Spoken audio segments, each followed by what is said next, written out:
I'm going to visit my grandmother this afternoon. Oh, I will come with you. Great.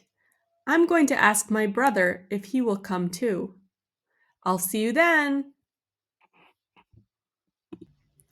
Today, I'm going to go over how to talk about the future using going to and will, just like we saw in the previous conversation.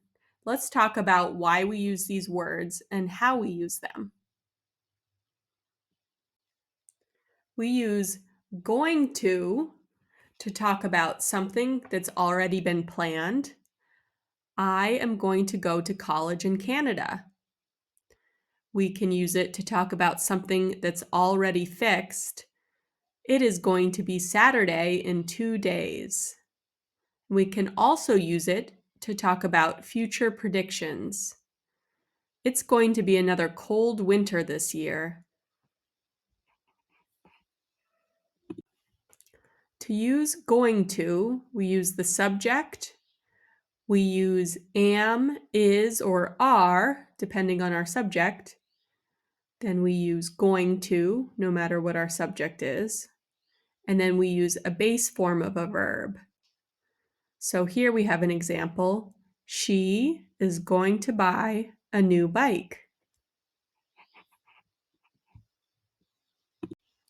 If we want to change our sentence into a question about the future, we just switch the subject with the form of the verb to be that we have.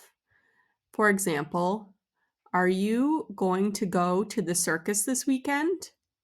Notice that going to and our base verb stay in the same position. If we wanted to answer in the negative, we would say, no, I'm not going to go. I'm going fishing.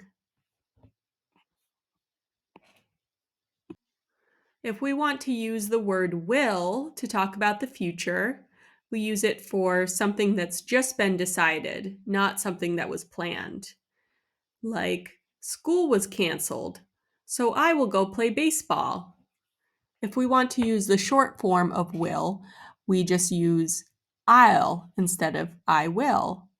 Or you can say she'll instead of she will, he'll instead of he will, they'll instead of they will, we'll instead of we will, and you'll instead of you will.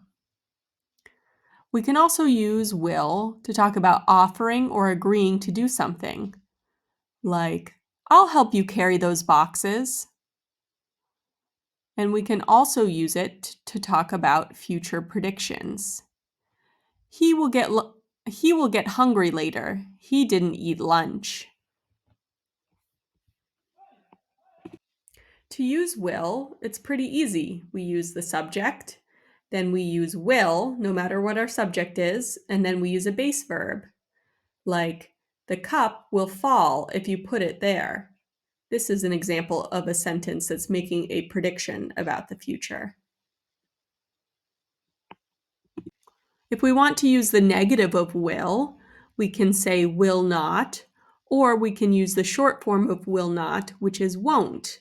This is the form you'll most commonly hear in spoken English, such as, we won't have enough pizza for everyone, or I won't be able to finish my essay tonight.